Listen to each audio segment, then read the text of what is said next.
Well, it's always good to be here. I apologize, I forgot to put my headset on. We're still going to be in the Psalm 119. Psalm 119, so let's turn there. And as we know, we've been kind of doing this as a theme of going on a pilgrim journey.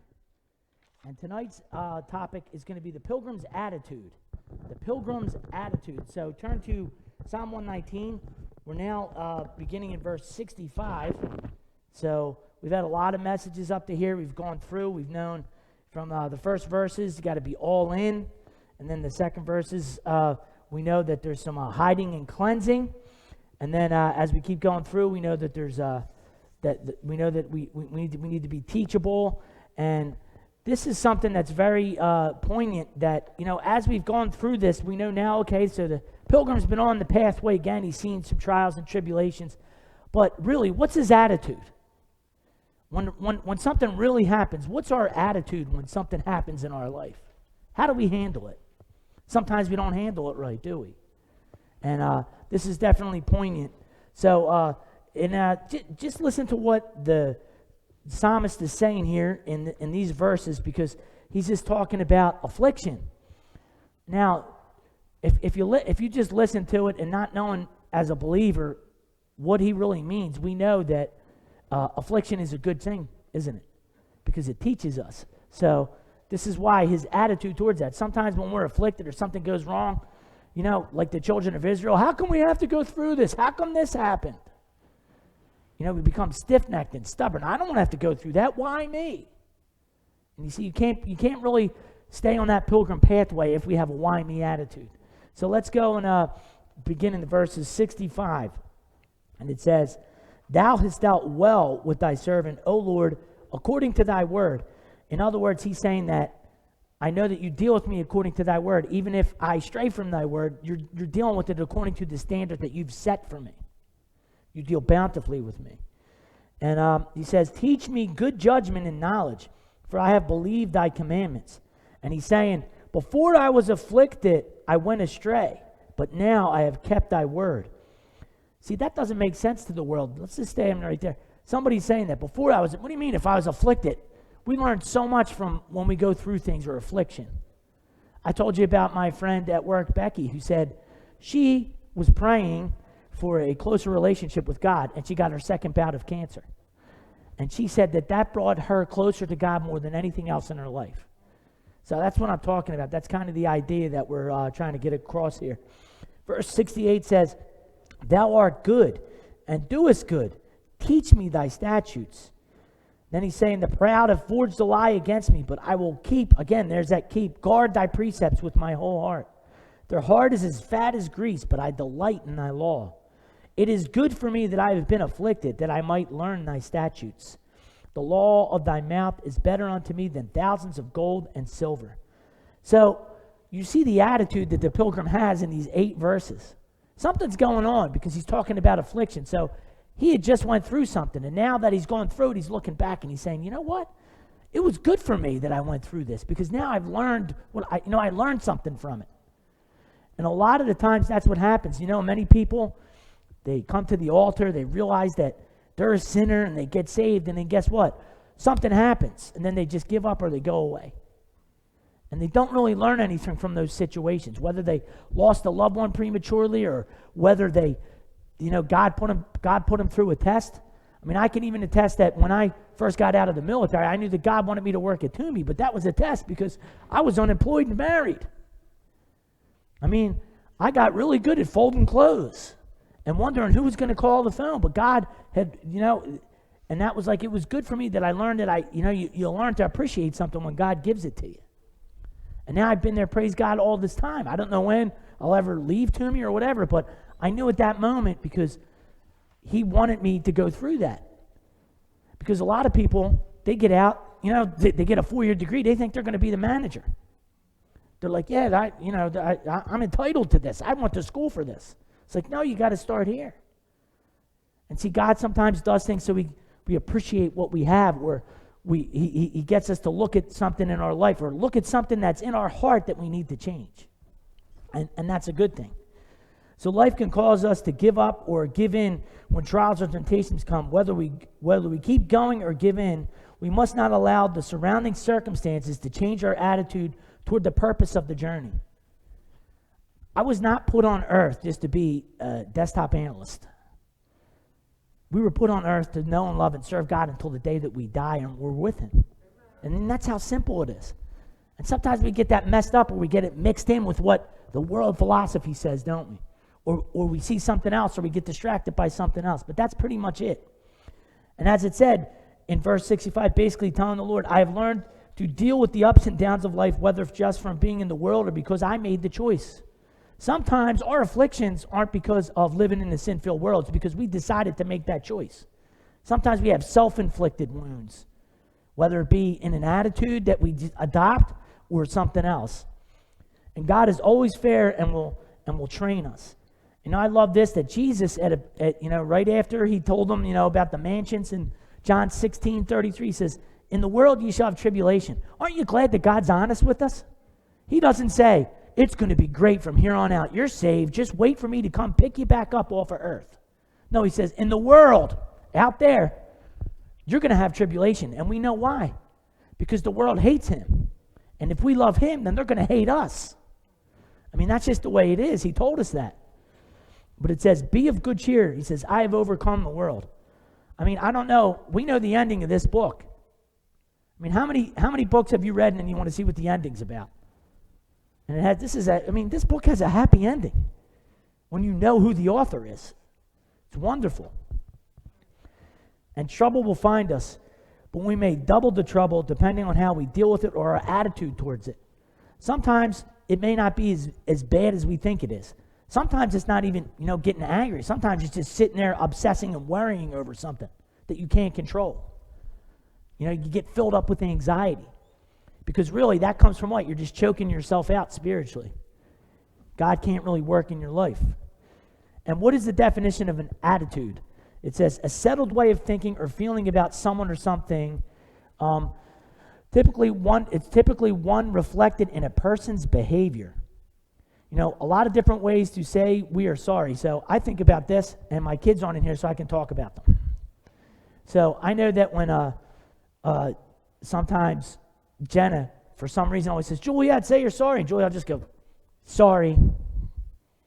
Now, by that response, do you think that Juliet was really sorry? First off, just the way that she looked and her behavior. I mean, you've ever heard that? Or you ever been in a fight with your significant other? And you say, look, I'm sorry, okay? If they said it that way, would you really think, just by their attitude and their body language, that they're really sorry by what they said at that moment? See, and that's an attitude. That's what we are translating. Sometimes it's in a body language, a look, or how we say something. I mean, there's different ways you can say it. So, two, when affliction comes, we must ask, what is our attitude? So, let's go through that. So, the first thing is when something comes into our life, are we annoyed or are we always looking up? Do we get annoyed when bad things happen to us? Like, I can't believe this happened again. You think you're out of the clear, nothing's gone wrong, and then boom, something goes wrong. You just, Lord, how much longer is this going to go on? How come I have to go through this every time? How come when I turn around, something like this happens? And sometimes we just get emotional. And sometimes we get upset with it. But we can't complain because we know some of the biggest complainers in the Bible, the Israelites. I mean, let's think about this. First off, you were in bondage for 400 years. You're miraculously let go, and now you're in the desert. You're like, what are we going to eat? This magic bread comes from heaven. You're provided for in the middle of the desert. I mean, I don't know about you, but I remember when we went to the Negev desert and we were sitting there and you're out in the middle of nowhere. I was so glad that they had that, they had some food to eat. And then when we were like on the camels, like you couldn't even see where our place was. You're just out in the middle of nowhere. And God provided in a desert. And then they said, we're tired of this bread, aren't we? We're Americans. We open up a fridge full of food and say, I don't have anything to eat. I wonder what I want to eat tonight. There are some people in this world that would give anything just to be able to open up the fridge and say, oh, do I want the nacho Doritos or do I want the ranch? I mean, that's how it is. And the thing is that We can't let anxiety, sin, or anything else do that. And I've made a lot of mistakes because of overreaction or getting anxious about something, a situation, or at work, or you do something and somebody complained about it and you get all upset and tense, and that's not the way to handle it. I mean, I can tell you, not by what my boss said, but for the first 10 years of my job at Toomey, I would go home, and you can ask Crystal about this if you say, I thought I was getting fired every day. That's no way to live. I would come home and I would be still thinking about work. I didn't take that badge off and leave it there. I brought work home with me, and I'm thinking about 50 different things. And she's asking me something, and what am I thinking about? What that lady said on 3 South about the keyboard that was broke. See, and I'm thinking about that. And then I was all filled up with anxiety, and then you get upset or you react.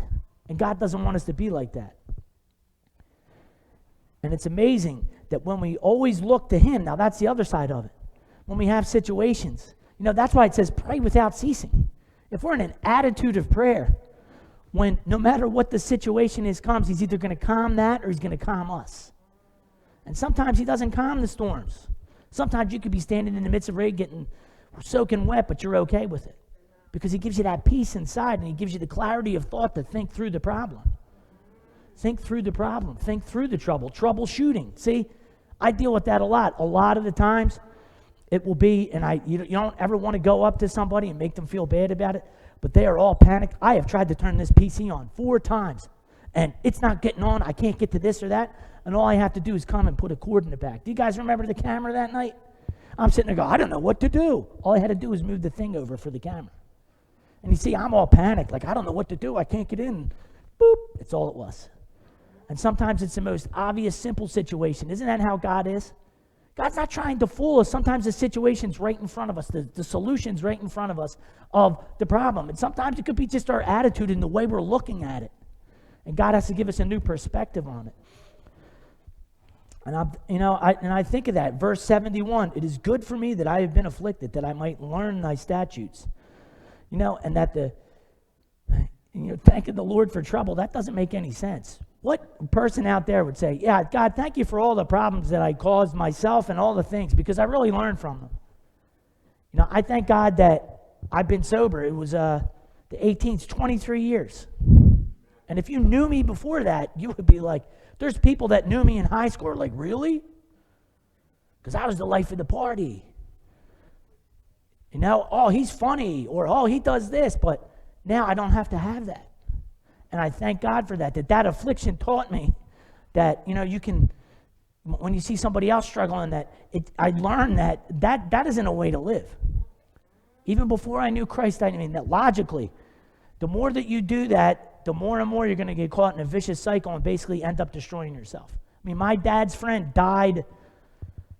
I don't know when he died. I just remember my dad talking about it. He had a wife and 2 kids. And I can remember when my parents were divorced, Vince Corey was sitting in my dad's living room. And he had nowhere else to go. My dad had compassion on him. And he was drinking about, I don't know how much, but he said he got cirrhosis of the liver so bad that after a doctor said, you'll be dead in 2 weeks, and he was. Everything broke down. And he left behind a wife and kids just because he wanted that alcohol. He just wanted that. So he didn't even realize he was afflicting himself. And you know what? It's a vicious cycle, and it lies to you, and a lot of people are deceived. They think that, I just need this. This is the only way that I can relax. Most people equate relaxation with a glass of wine. And they'll sit there and they'll say, this is how I relax. Just takes the edge off a little bit, or even smoking or whatever else. But the thing is that no matter what, we can thank God for the trouble that's come into our life, because we know that it was orchestrated by Him. Just like Job, what happened? He let Satan inside the hedge. But what happened? He came forth as gold after it, just like he said. And the good thing is that we don't want to have to sit there and tell people, yeah, I went through this thing, but I totally lost it. And there's been times where I haven't. You have to learn that you don't have to always get upset about everything. And sometimes it takes a long time. The next thing about an attitude is test it. Did I pass or fail? And this is the situation with my anxiety. I studied for, this is just another illustration. That when God tests us, sometimes, do we pass his test all the time, or do we fail because we got the wrong attitude about it? And I'm not even saying like standing there angry or defiant. I'm just saying you can even get so worked up about something. I know that test anxiety, I failed that test. I studied for that test. The book's about this thick. You're reading about networking, all this stuff. I'd be up at night studying with the drool on the thing. So it wasn't from lack of work. But then when I got to that test, I just felt the knot come up in my stomach. And I know I answered something. Everyone says, I don't know about you. People say, always go with your first answer. I never go with my first answer. You know what I do? I go back and analyze it, and I say, wait a minute, I wonder if that was right. And I went back and changed the answer. And you only have 90 minutes to do it. So the whole time, I basically did all the work, but all that anxiety that pent up inside of me and all that worry, I failed that test. And you see, sometimes God says, I need you to go through the situation, and you get anxious about it, or you don't know what's going to happen. And we didn't handle it the right way.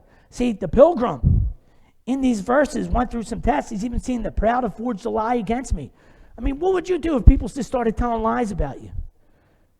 You'd probably be upset. You'd be, well, I wonder what everybody thinks. See, that was my problem for a long time until I got saved. I was a people pleaser. I cared what people thought about me. And I could change myself to get people to like me. And that's the thing. We can only be who we are in Christ. We can't change who we are in Christ or change the way that we see the world just to accommodate someone else's approval. Because you know what? That's what Pilate was. What was Pilate? Pilate knew, man, I got these Jewish people here, and they're always causing problems. Always causing problems. But you know what he did? That day, what was he? He was a people pleaser. The reason why he crucified Christ is because he probably didn't want to have to deal with the aftermath of, well, they're going to cause a riot and they're going to do this stuff. See, it's an attitude. And he had truth right before him. Just think about that. Jesus, he said, what is truth? It's like the truth is standing right in front of you. And he couldn't say it because his attitude was, well, I'm just going to do what's in my best interest, not anyone else's. So test it and not fail. And then sometimes with a bad attitude we try to, or trying to get the right attitude, sometimes we try to fix it on our own wisdom and strength. And it always comes back to what? Read the manual. Now I had a testimony, this was probably about a year ago, and I love that car, I miss it, the 2008 Honda Civic that I had. Remember that little blue car? Well, I'm driving along on Pinewood Road, and bam, the tire goes out. So I have to change it on the side of the road, and then I knew I had to get it to the dealership or somewhere else to put the donut on. And you know what? I thought, okay, well, I just have to unscrew these and put it on. But each time, like the car was collapsing and the jack was coming out because I didn't look at where you're supposed to put the jack.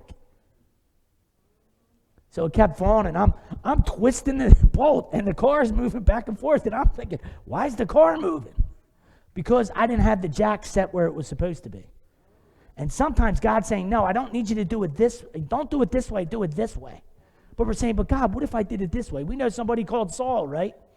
Well, I just did the sacrifice. I just kept the spoil because I thought this would be a good sacrifice. This lamb's nice. See, they have good lambs, so God will appreciate the lamb that we sacrifice. See, that's not doing it God's way. That's our attitude still. That's still a rebellious, defiant attitude. Well, God, I appreciate salvation. I appreciate everything you do with me, but I think I'm going to still do it my way.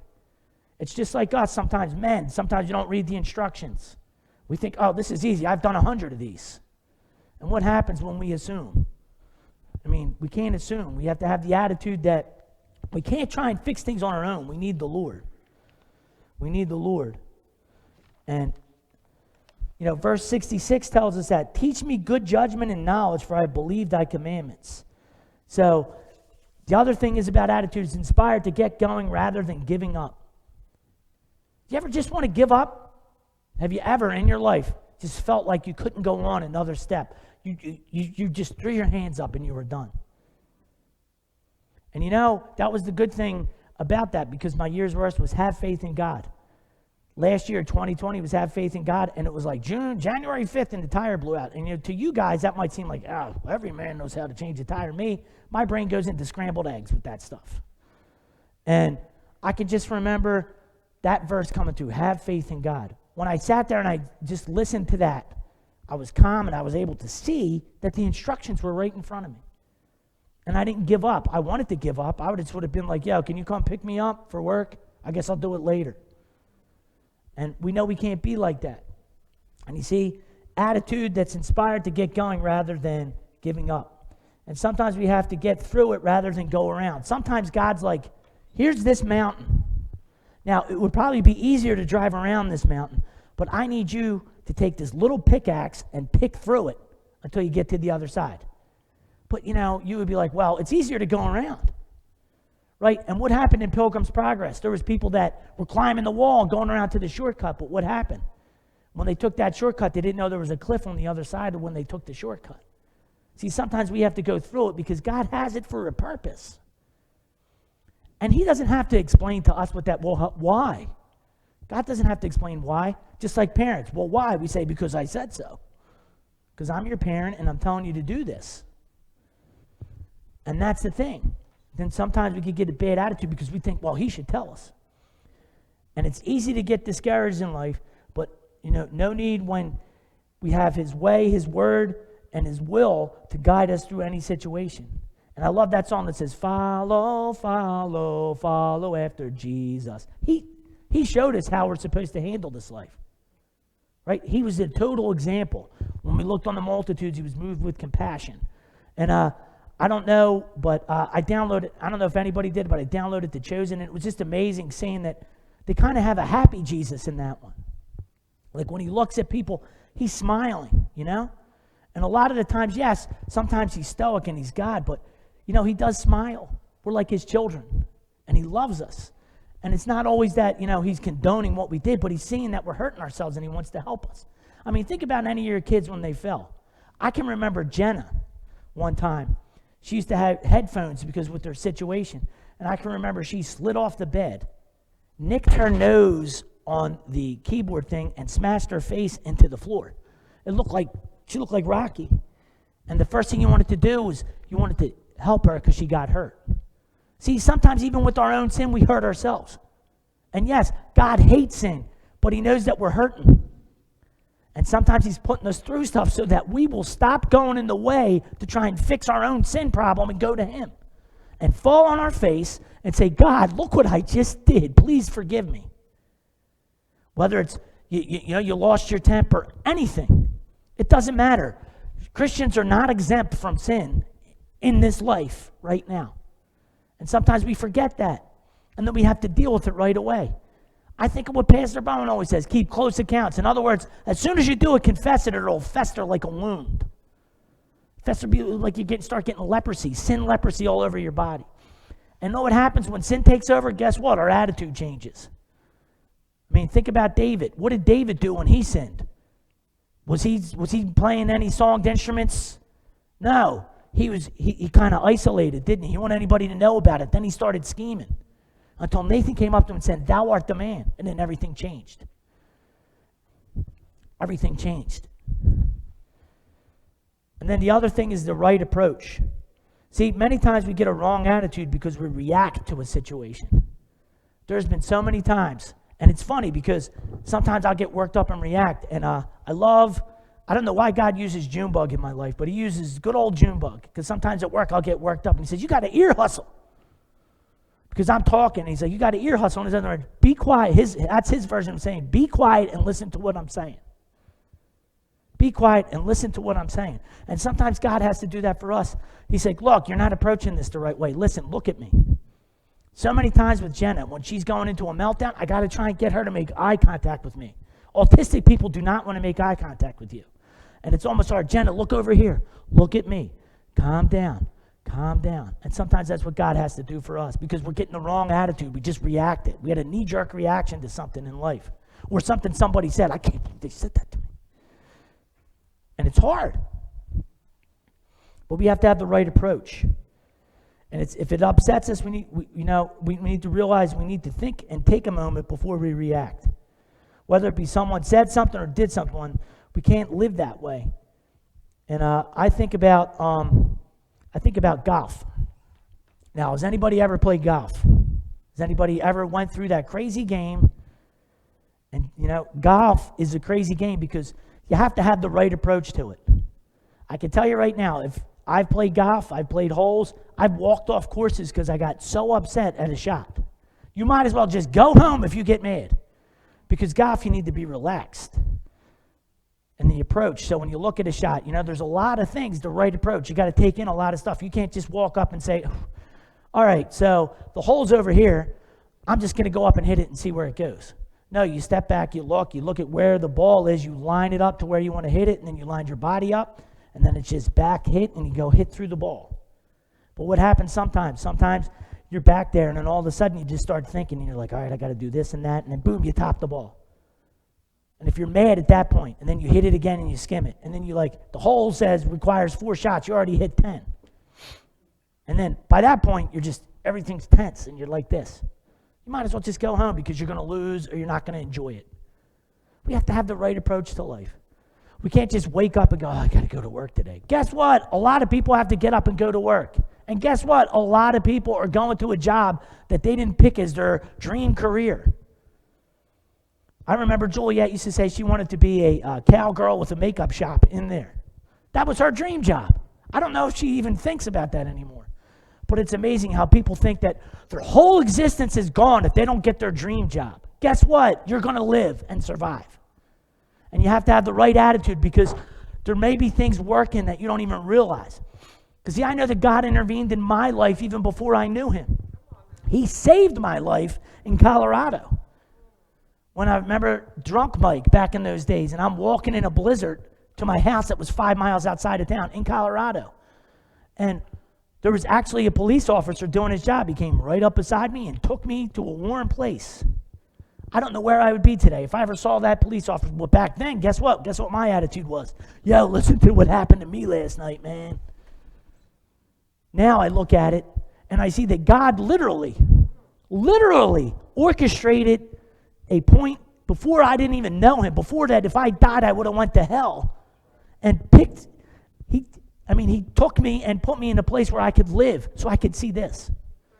Do you know how many people don't even see life that way? Eat, drink, and be merry. We just might as well get it in. The whole thing going on in Miami. What's going on? Yo, we're young, man. We don't know if we'll ever get to do this. And there's like riots and all this stuff. And they're wasting their substance on riotous living. That's the way of the world. Get all you can in now because you only live once. There's some truth in that. We need to do everything that we could possibly can for the Lord before he either takes us in the rapture or we die by natural cause or the way of the grave. But we have to have the right approach. There's many times where, guess what? You wake up, you rush out the door. That's not the right approach to your day. We can wake up and say, wow, there you go, mercy. I just took a breath.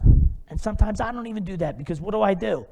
I hit the proverbial snooze or I get up. I have good intentions the night before, but then I'm rushing out the door again.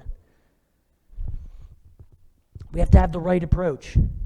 The right approach. And then the other thing is that we have to unlearn what we've learned. Because we know that before this, there were so many things I didn't know how to serve God.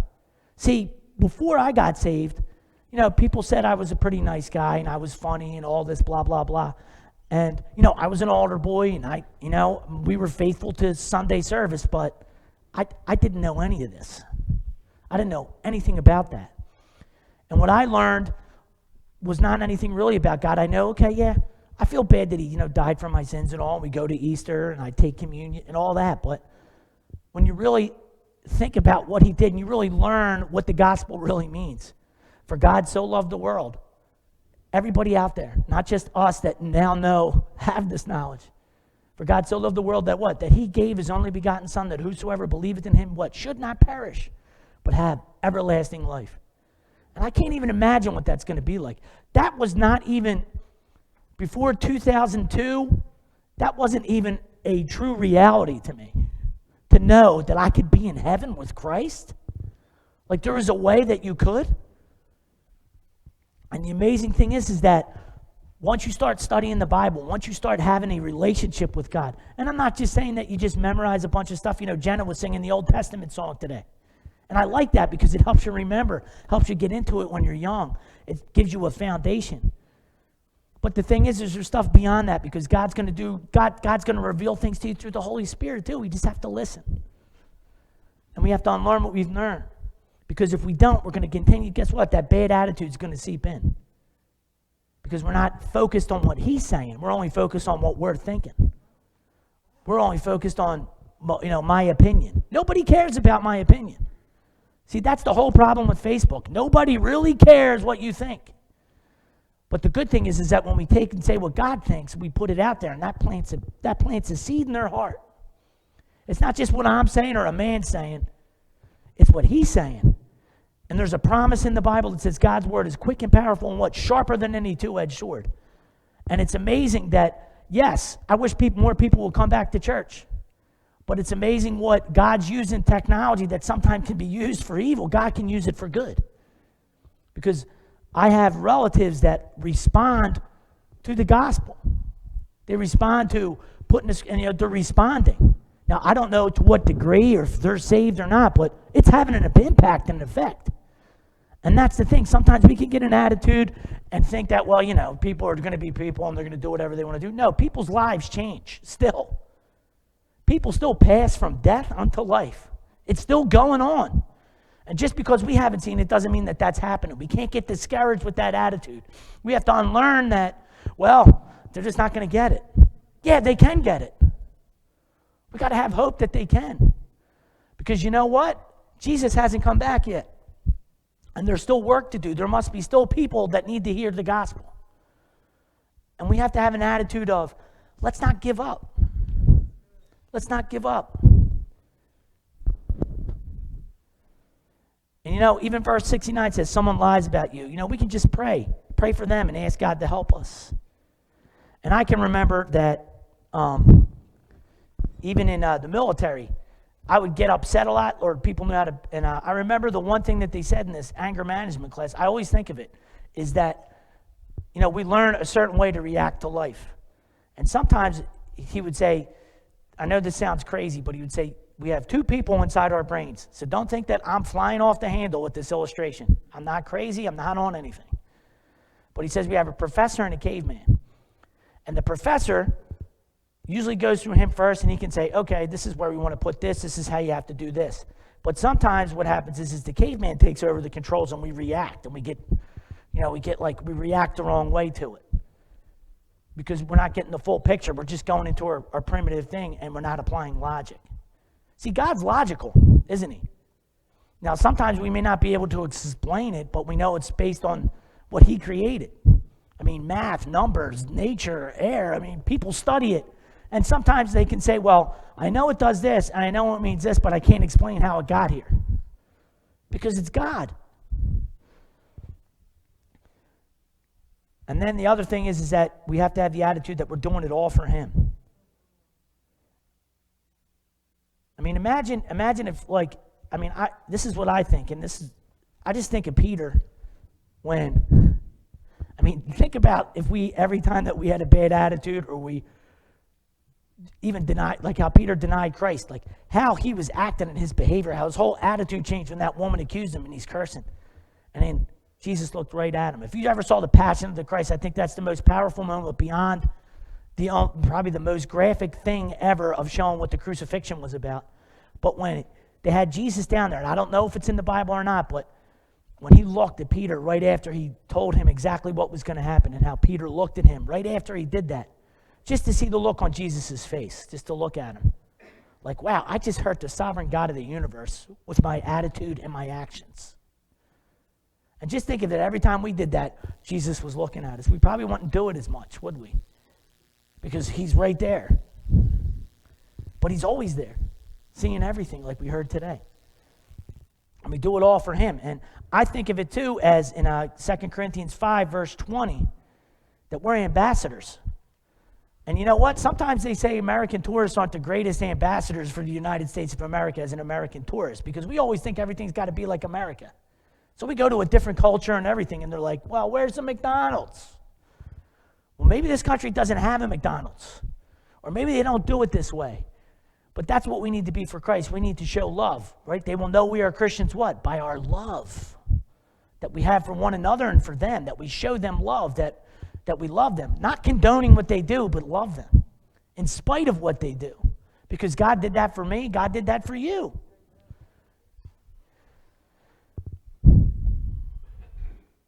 And that's the thing. Sometimes, your attitude, even if it's not a wrong attitude or you just react, it could just ruin how people perceive Christ. And I just think of this verse, 2 Timothy 1:7 says, "For God has not given us a spirit of fear, but of power and of love and of a sound mind." Guess what? When we get anxious, that's fear, because we're not trusting anything, because we don't know what's going to happen, the what if. Can't do what ifs in life. And then the last thing about attitude is we have to be eager, edifying, and emptied of self. We need to be eager about this life that he's given us. When you wake up, guess what? You got another day of life. I can tell you for many moments over these past years, that's what's kept me going, that God's given me another day of life for something. And I have to go figure out what that is. It's easy to get up and go through the motions. I've been going to the same place for work for 17 years. I know, okay, I got to be here at this time. I got to put on I get the coffee, I get the shirt on, I go. But you know what? If I take a moment, and when I do this, when I take that moment and I'm eager, the whole day is different. I see things differently. And then edifying. In other words, you try and encourage people rather than cut them down. We're in the construction business rather than the destruction business.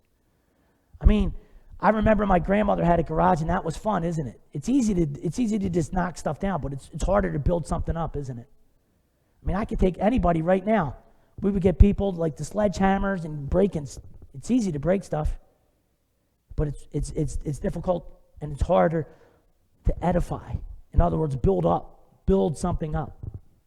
And then lastly, emptied of self. And that's one we're going to be fighting the rest of our lives. And the author of the Psalm shows us in his responses to the trials and testing, a good attitude goes a long way when we walk the pilgrim pathway.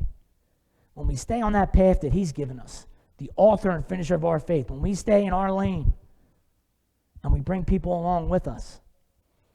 That's the great thing. Yeah, he says run the race, but guess what? I'm here doing what God tells me, but you know what? We can bring people along and encourage them in their race.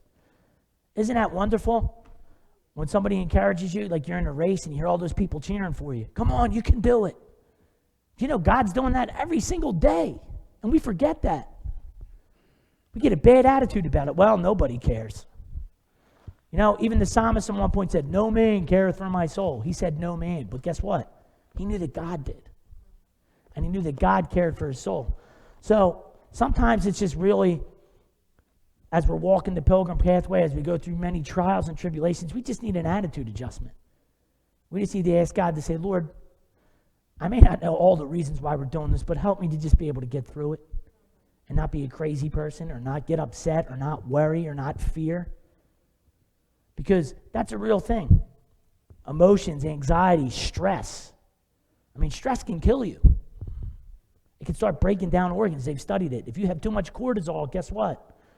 Sometimes you got to exercise. And we need to do that spiritually too.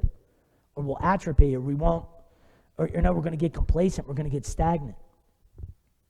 Why do you think sometimes swamp water just sits there and it gets stagnant? Because there's lack of motion. It just sits there. And that can happen. If we get complacent and we sit there, we're going to have problems. We got to get going. We got to get moving.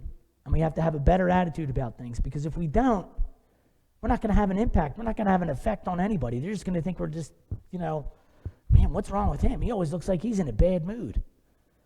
Or he's always complaining about something because it isn't the way that he thinks it should be. And a lot of the times, all it is just getting an attitude adjustment and being real with God and just saying, "Lord, I'm not really thinking about this the right way, or help me deal with this situation in a better way, because I know I'm not handling it the right way. First, please forgive me and show me the right way." So what we're going to do tonight, I'm going to have Miss Susan come up and play softly as we can just sit and maybe contemplate the last few weeks. Anything that we have, maybe something, just look inside and see what we got to do to readjust ourselves. And after she stops playing, I'm going to ask Brother Paul to pray.